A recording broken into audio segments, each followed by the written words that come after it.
Greetings, friends. Today I want to talk to you about the atonement. In the atonement,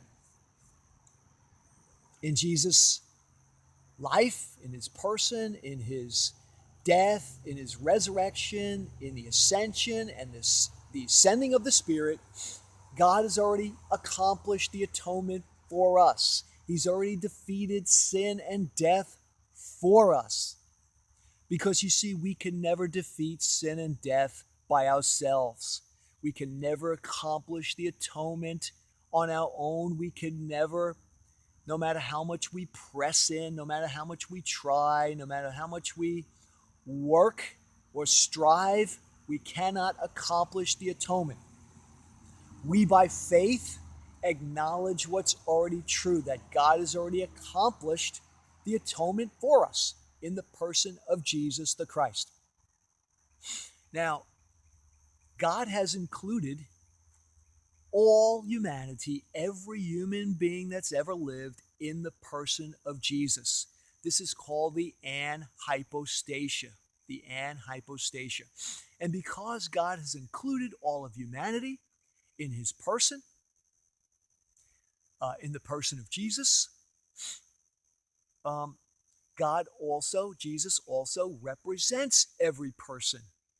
And this is called the anhypostasia. In the anhypostasia, God in the person of Christ represents every human being that's ever lived. Now, just like we cannot separate God's divine nature from his human nature, it's one person with two natures, two distinct natures, Jesus is. We also cannot separate the actions of God from the actions of man. When Jesus eats a meal, he eats a meal as both God and man. When Jesus sleeps, he sleeps as both God and man. When Jesus suffers, he suffers as both God and man. When Jesus goes to the cross, he goes to the cross as both God and man.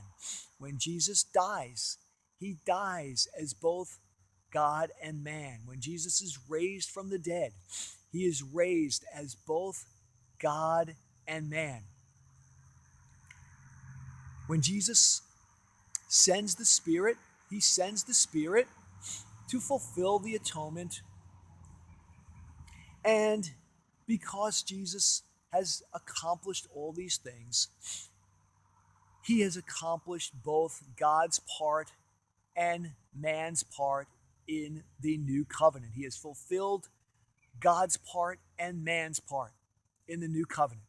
It's what Jesus said, what the Apostle John tells us in John 14:20, records Jesus saying, "In that day you will know that I am in my Father, and you in me, and I in you."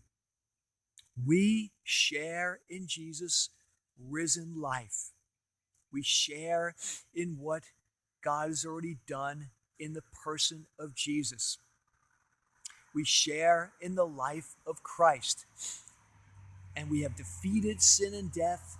God has defeated sin and death in the person of Jesus. And because of this, we can say what the atonement is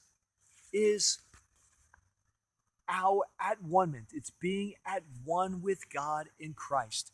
This is what the atonement is all about. It's us sharing in the risen life of Christ and being at one with God.